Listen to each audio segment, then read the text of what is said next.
아침의 달달한 쉼표 김하나의 생생라디오.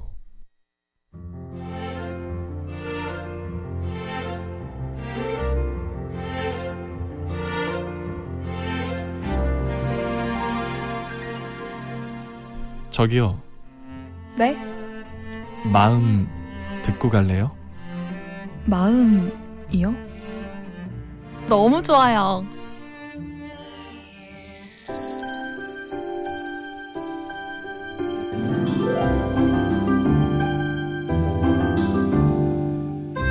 이고은 박사의 마음 라디오.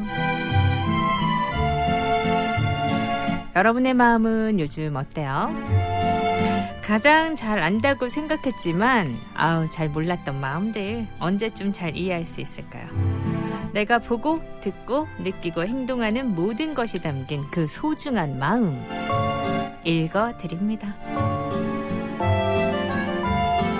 부산대학교 심리학과 이고은 박사님과 함께합니다. 어서 오세요. 네, 안녕하세요. 예, 반갑습니다. 매주 토요일 우리 마음 읽어주는 시간 함께하고 있는데 오늘은 또 어떤 이야기 할까요? 네, 오늘은 우리가 2개 이상의 사물을 견주어서 서로 간의 유사점과 차이점을 찾는 것을 비교라고 하잖아요. 네. 수시로 비교를 합니다. 우리는 그렇죠. 네.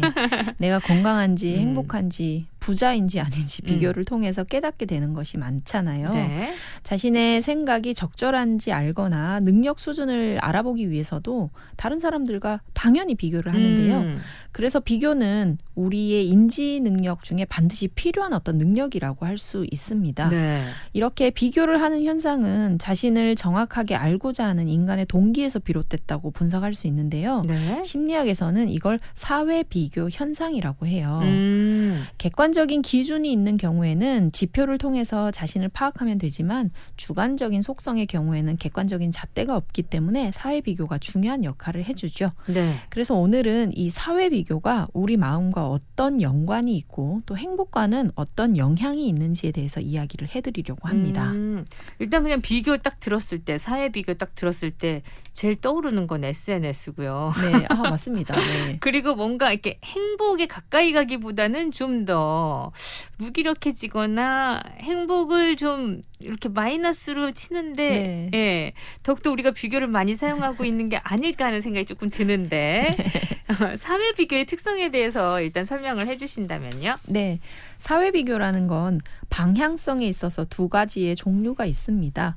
먼저는 나보다 뛰어나고 더 나은 사람들과 비교를 하는 방법이 있는데요. 이걸 상향 비교라고 하죠. 말씀하신 그런 비교를 이야기합니다. 네. 방향이 윗방향이라는 뜻이겠죠. 네. 근데 반대로 나보다 더 부족하다고 판단되는 사람과의 비교도 있는데요. 이건 하향 비교입니다. 방향이 아래쪽이라는 뜻이겠죠. 맞아.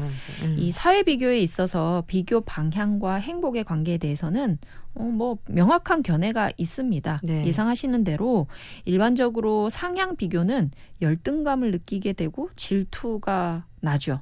그리고 또 불안해지고 말씀하신 무기력도 초래할 수 있는데요. 네. 이 때문에 행복에 부정적인 영향을 줄 수 있습니다. 상향 비교가. 네. 나보다 훨씬 뛰어난 사람들과 나를 비교하게 되면 내가 초라하고 부족한 사람이라고 생각하게 되잖아요. 네. 그런 생각을 많이 하게 될수록 불행한 느낌을 많이 받게 됩니다. 그런데 반대로 하향 비교는 또 만족감을 얻을 수 있죠. 예. 다른 사람들은 실패하는 일을 나는 해내는 것처럼 보이는 게 바로 하향 비교잖아요. 네. 저 사람보다는 내가 건강한 것 같고 좀 나은 것 같고 저 사람의 가정보다는 내 가정이 더 행복하다. 그런 판단이 가능해지는 겁니다. 네. 그렇다 보니까 이 하향 비교는 행복에 긍정적인 영향을 준다고 알려져 있어요. 물론 나보다 나은 사람들과 비교하는 상향 비교도 자신을 향상시키고자 하는 동기에서 비롯되면 멀리 봤을 때 긍정적인 영향을 주는 것이라고 할 수 있겠죠. 이렇게 또 쓰시는 분들도 계시죠. 비교를. 그죠? 네, 아주 바람직한 방법이겠죠. 우리는 나를 발전시키기 위해서 롤모델을 정하기도 하잖아요. 네. 이 롤모델이야말로 수시로 상향 비교를 하기 위한 모델이 되는 겁니다. 배우고 발전한다는 의미로는 어쩌면 또 상향 비교가 중요하다고 할 수 있는 거죠. 네, 이 상향 하향으로 이렇게 나눌 수가 있구나. 네, 재밌죠. 그 생각은 못했는데, 자, 우리가 하고 있는 여러 가지 다양한 비교들에 대해서 오늘 얘기를 나눠볼게요. 일단 노래 듣겠습니다.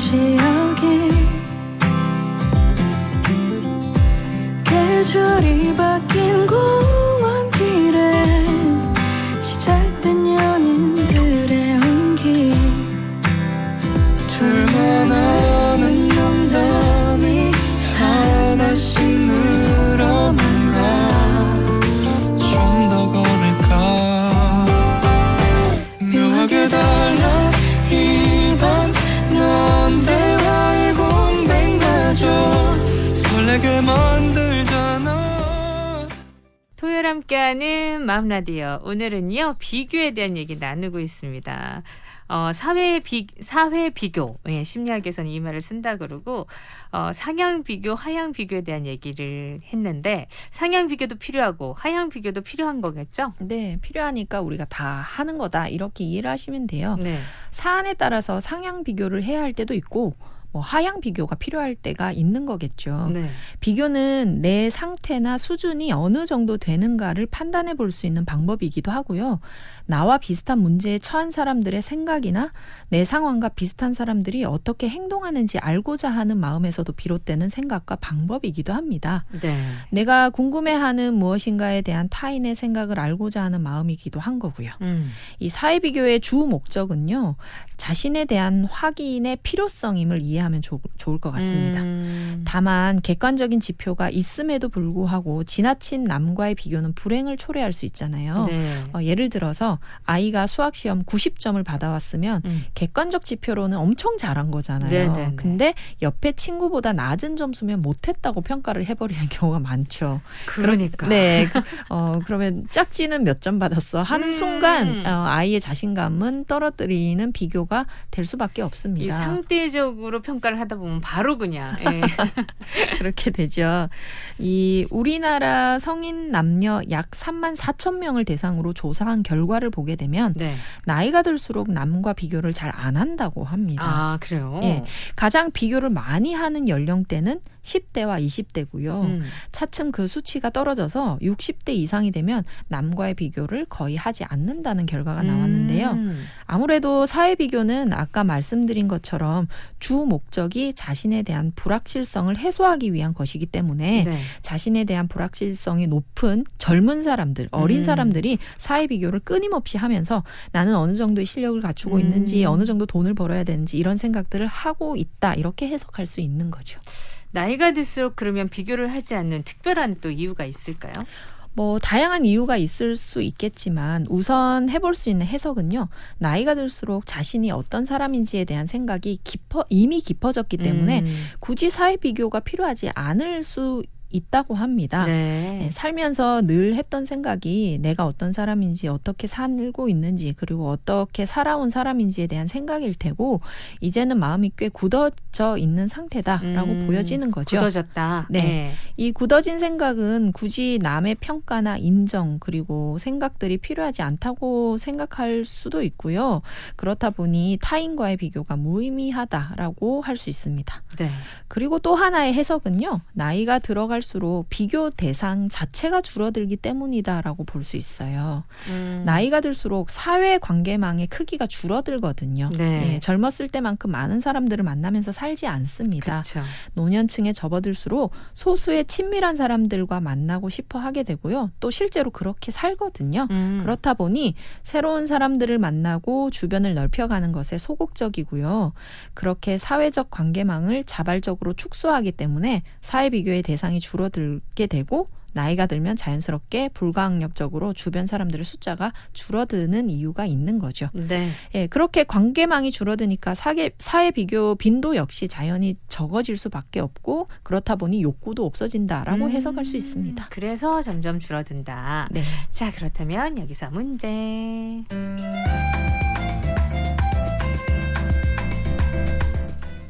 문제 뭘까요? 네. 정도가 고만고만한 사람끼리 서로 다투거나 비슷해 견주어 볼 필요가 없을 때 우리는 이 속담을 씁니다. 이것 키재기라고 하잖아요. 이것은 무엇일까요? 1번 도토리, 2번 아몬드. 네. 이것 키재기 1번 도토리 2번 아몬드 고만고만할 때 쓰는 속담입니다. 여러분 정답 맞춰주시길 바라요.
내드렸죠. 정도가 고만고만한 사람끼리 서로 다투거나 비슷해 견뎌볼 필요가 없을 때 쓰는 속담. 무슨 키재기? 정답은요? 네, 아몬드 키재기는 아니죠. 1번 도토리입니다. 아몬드 키재기 하니까 재밌네요. 네. 1번 도토리 키재기가 정답이었습니다. 자, 오늘은요. 비교에 대한 얘기 나눠보고 있거든요. 우리에게 어떤 긍정적인, 부정적인 영향을 미치는지 비교에 대해서 생각해보는 시간 4부에서도 이어져요. I love you. 하루 종일 너만 떠올라 별이 뜨는 것처럼 넌 나를 빛나게 해 영원히 내 곁에 있어줘. I love you. Yeah. 멍하니 있는 게 이젠 이미 있는 일이 됐지. 자리 걸어가는 공간이 넓어졌으니까 선택의 순간 더 이상 혼자가 아니기에 떨리지 우리만 아쉬운 good night 하지만 눈을 감아보면 두 개의 꿈을 꾸니까 alright. 자꾸 서두르게 돼 가만히 있질 못해 아무렇지 않게 내 손 잡아줄 때 차분해진 음악과 우리 둘만 남았어.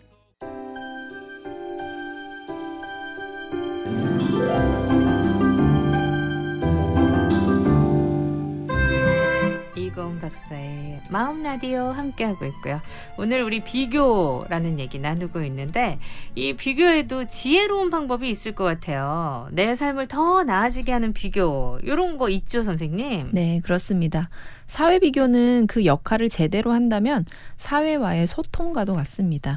내가 얼마나 더 노력을 해야 하고 혹은 어느 부분에 있어서는 잘하고 있는지를 알 수 있는 현명한 지표가 돼주는 거잖아요. 네. 아까 말씀드린 90점의 점수가 옆에 친구가 100점인데 나는 90점이라서 못한 것이라 느낀다면 비합리적인 상향 비교에 불과한 거예요. 한 반에 90점 이상이 한두 명이라면 나는 꽤 잘했다고 할 수 있고요. 한 반에 90점 이상이 너무 많다면 이건 더 분발해야 한다고 생각할 수 있겠죠. 네. 그래서 이 비교를 우리가 좀 지혜롭게 생각할 필요가 있는 거예요. 이런 기능이 비교의 진정한 역할이자 존재 이유라고 할 수 있습니다. 비교를 통해서 동기부여를 한다든지 긍정적인 자극을 받는 것은 지혜로운 방법입니다. 하지만 비교가 내 삶에 있어서 유용한 지점을 넘어 불행과 열등감 그리고 좌절만 가져다 준다면 비교의 효용은 없는 것과 다름이 없겠죠. 남과 비교는 하되 그 선을 그을 필요가 있다 이렇게 말씀드리고 싶은데요. 네. 비교를 통한 효용만 얻어서 내 삶을 발전으로 이용하고요. 다른 과장된 마음들은 갖지 않는 것이 좋겠습니다. 네. 이 객관적으로 비교가 잘 되면 좋은데 거기에 감정이 섞여가지고 좀 더 합리적이지 않은 비교를 할 때가 있으니까 네. 이 비교가 제대로 하고 있는지에 대한 그 내 자신의 평가가 필요하긴 할 것 같아요. 네. 예. 이게 불편한 마음만 가질 수도 있거든요. 비교만 하게 되면 네. 정말로 우울감만 갖게 되는 겁니다. 상향 비교만 계속하게 되면 나는 도대체 뭐하고 사는 사람인가 이런 네. 생각이 들게 되잖아요. 네. 물론 그런 비교를 통해서 내가 동기부여가 되고 움직일 수 있고 할 수 있는 일들을 찾는다면 네. 이거야말로 비교가 할 수 있는 긍정적인 맞아요. 효과인데 네. 보통의 경우에 그냥 질투하게 되고 저 사람 그냥 미워하게 되고 예, 그런 어떤 감정에서만 머물러 있을 가능성이 높거든요. 네. 그렇게 되면 비교가 가지고 있는 어떤 부정적이고 안 좋은 마음만 우리가 갖게 된다. 이렇게 좀 기억을 해주시면 좋겠어요. 내 비교가 아주 긍정적인 비교가 될 수 있도록 하시면 좋을 것 같아요. 비교 때문에 있을 수 있는 불편한 마음들은 또 어떤 것들이 있을까요? 조금 전에 조금 말씀해 주셨는데. 네, 누군가의 삶이 나보다 훨씬 더 나아 보인다고 한들 이건 나나 그 사람의 삶에 대해 매우 제한적인 정보를 읽었을 뿐이다. 이렇게 저는 보이거든요. 그 단편만 우리가 비교를 했지 이 사람의 삶에 대해서 우리는 다 아는 건 없잖아요. 그렇죠. 예, 어쩌면 비교에 의해서 마음에 문제가 되는 건 비교하는 것 자체보다는 겉으로 보이는 단편적인 정보를 인생 전체로 지나치게 일반화하는 것일 수도 있다라는 게 문제가 됩니다. 네. 나는 어떤 부분에서는 잘하고 또 어떤 부분에서는 열등할 수 있잖아요. 네. 모든 걸 잘하는 사람도 없고 모든 게 열등한 사람도 없습니다. 네. 열등한 비교를 통해서 인생 전체가 불행한 것처럼 과장되게 생각하는 것이 잘못됐다는 거겠죠. 자신보다 여러 가지 면에 있어 더 잘난 사람들은 당연히 많습니다. 그럼에도 불구하고 비교를 통해서 늘 불행하기만 하다는 건 세상에 나보다 더 유능하고 훌륭한 사람들이 많다는 것을 받아들이기 힘들어하는 좀 비현실적인 세계관이 있기 때문일 수도 있거든요. 아, 이 자체가 비현실적일 수 있네요. 네, 그런 비교를 통해서 늘 불행하다는 건 이상한 거죠. 나는 누구에게 혹은 무엇에 인정받고 싶어서 자꾸 비교하면서 힘들어하는지 생각해 볼 필요가 있어요. 네. 특정 어떤 인물이 불편해지는 사람들이 있거든요, 분명히. 네네. 다른 사람들은 그냥 다 잘 지내는데 나는 이상하게 저 사람만 밉더라. 이런 사람들이 있어요. 그건 그 사람이 미운 짓을 하는 게 아니라 사실은 내 마음에서 그 사람이 불편하다는 거고 네. 내 마음은 그 사람에게서 어떤 부분을 인정받거나 어떤 부분이 더 잘하게끔 열등감을 갖는지가 답이 있다라는 거겠죠. 내 마음을 들여다볼 필요가 있겠네요. 네. 어쩌면 내가 비교하는 그 특정 인물보다 내가 누군가에게 인정받고 싶어서 그런 과장된 마음을 자꾸 두드리는지도 모르겠습니다. 스스로 불행을 자처하지 하려 마시고요. 행복을 느끼는 곳이 어디인지 우리가 우리 마음을 한번 살펴보실 필요가 있다고 말씀드리고 싶어요. 결국엔 내 마음을 잘 들여다보면 좋겠다. 그런 생각이 드네요. 자, 코너 속의 코너. 마음 반짝해질 수 있는 영화 오늘도 한 편 소개합니다.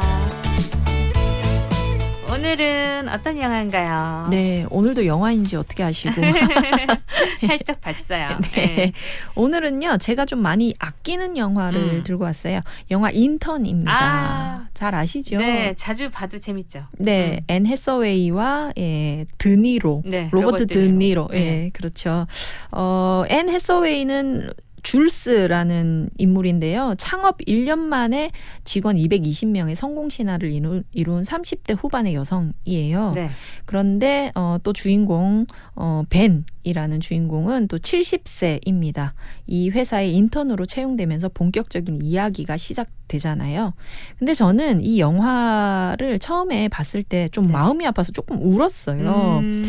평생 동안 유능하게 일했던 사람이 은퇴 이후에 젊은 사람들이 있는 회사로 가게 되는 거잖아요. 네네. 사실은 진짜 유능한 사람이 나이가 많아지고 시대가 변했기 때문에 무능하다는 오해를 받으면서 이 남은 삶을 버티고 있다는 그 마음이 와닿아서 네. 굉장히 좀 마음이 아팠습니다. 네. 그래서 저는 이 인턴이라는 영화에서 짚어야 하는 마음은 유능함이라는 게 도대체 무엇인지에 대해서 짚었으면 좋겠어요. 우리는 어떤 비교를 통해서 사람을 판단해야 하는지 대해서도 우리는 생각해 봐야 하고요. 네. 은퇴 직후에 무너진 마음으로 일상을 살고 있는 분들이 떠올라서 또 인상적인 영화였기 때문에 우리 주변에 그런 분들이 계시지 않는지, 그런 분들이 꼭 일을 하지 않기 때문에 무능하다 이렇게 생각할 필요는 없다라는 걸 우리가 한번 챙겨봤으면 좋겠습니다. 네. 이 변화된 사회 속에서 다시 인턴으로 들어가가지고 정말 그 회사를 이렇게 따뜻하게 만들어주시는 그 맞아요. 로버트 드니로 연기며 네. 그 역할이 되게 마음도 아프면서도 또 좋았죠. 기분 좋게 만드는 맞아요. 그런 네. 영화여서 한 번씩 또 찾아서 보게 되는 영화인데 여러분들도 또 편하게 한번 보시길 바라겠습니다. 오늘도 재미난 얘기 그리고 뜻깊은 얘기 좋았고요. 다음 주 또 기대해 볼게요. 선생님 고맙습니다. 네, 고맙습니다.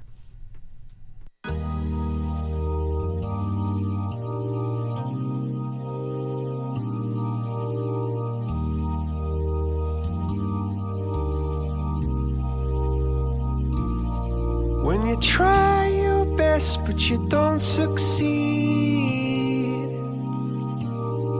when you get what you want but not what you need, when you feel so tired but you can't sleep, stuck in reverse,